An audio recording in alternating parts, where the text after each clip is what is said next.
Bueno, pues continuamos viendo relaciones entre tablas en una base de datos en LibreOffice Base. Decíamos que entre algunas de estas tablas existen líneas, esas líneas se llaman relaciones. Esas relaciones nos indican que algún campo de esa tabla está relacionado, está vinculado con un campo de otra tabla. Por ejemplo, en la tabla de enfermedad, el campo código está relacionado con la tabla padecer, con el campo que se llama enfermedad. Luego, el campo que se llama paciente, en la tabla padecer, está relacionado con la tabla que se llama paciente, en específico con el campo que se llama N historial.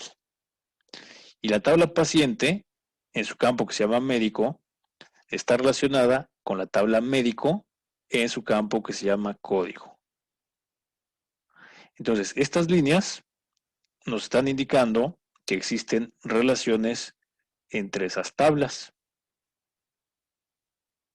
¿De dónde vienen esas relaciones? Bueno, esas relaciones las crea uno para que la base de datos eh, maneje la información de esas dos tablas en forma vinculada. Es decir, que la tabla de enfermedades va a estar vinculada con la tabla padecer, la tabla padecer va a estar vinculada con paciente, la tabla paciente va a estar vinculada con la tabla médico. Y de este modo nosotros podemos insertar información nueva, podemos hacer modificaciones, podemos hacer consultas, podemos hacer eliminaciones, podemos hacer reportes. Así que esta forma de organizar la información en las bases de datos nos da muchas ventajas. Nos da ventajas al momento de insertar información nueva, al momento de modificar información existente, al hacer búsquedas, es decir, al consultar alguna información y al hacer reportes. Entonces, esto que estamos viendo, que es una base de datos muy sencilla, hecha con 4 tablas, y cada tabla con unos cuantos campos, esto es muy similar a una base de datos de expediente clínico electrónico. Entonces, en el software de expediente clínico electrónico, que actualmente se usa en hospitales como el IMSS, como el ISSSTE, como grandes hospitales privados, ese software de expediente clínico electrónico se basa en el uso de bases de datos. Cada base de datos tiene tablas, las tablas tienen campos, en cada tabla hay una llave primaria y mediante esas llaves primarias se establecen relaciones entre las tablas y gracias a esas relaciones podemos insertar información nueva, podemos modificar, podemos consultar, podemos hacer reportes.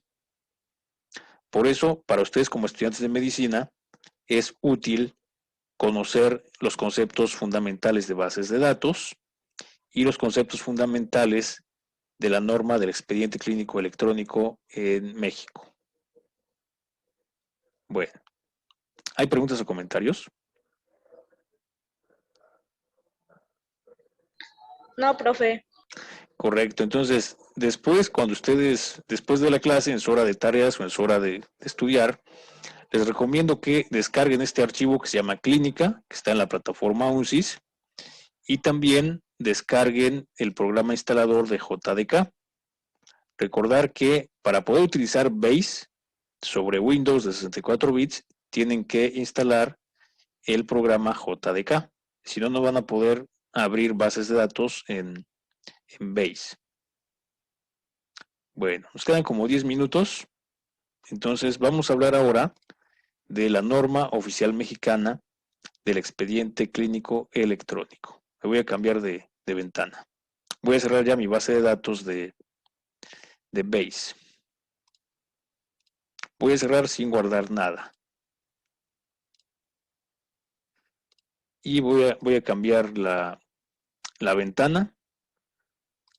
Ahora me voy al documento de la norma oficial mexicana del expediente clínico electrónico.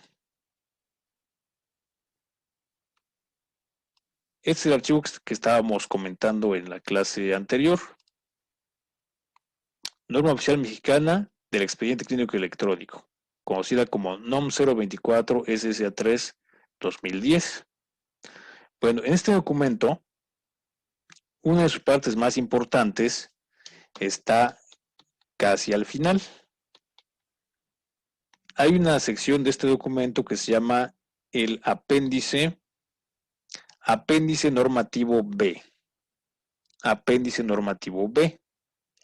Bueno, esta parte de la norma es importante porque aquí especifica cuáles son las tablas y cuáles son los campos que debe manejar el software de expediente clínico electrónico. Entonces, si ustedes fueran directores generales de un hospital y quisieran comprar un software para expediente clínico, pues ustedes tendrían que basarse en esta norma para asegurarse de que el software que compran cumple todos estos requisitos. En particular, el apéndice normativo B especifica cuáles son las tablas que se tienen que manejar. Aquí está indicado el nombre de la tabla, donde dice objeto, ese es el nombre de la tabla, así se tiene que llamar la tabla, se tiene que llamar paciente. Y dentro de la tabla paciente, se tiene que manejar estos campos, por ejemplo, CURP, nombre, apellido paterno, apellido materno, etcétera, etcétera. Entonces, de este modo, los hospitales y las clínicas pueden saber cuáles son los requisitos respecto a los datos que hay que manejar en el software del expediente clínico. Decíamos, aquí donde dice objeto es el nombre de la tabla. Hay una tabla de paciente. Tiene que haber una tabla de paciente. Más abajo tiene que haber una tabla de domicilio, una tabla que se llama usuario, receta, etcétera, etcétera. Son como 20 tablas, me parece. Entonces, con esta información, las empresas que hacen software o el departamento de computación de los hospitales grandes tiene ya las especificaciones de cuáles son los datos que debe manejar el software de expediente clínico.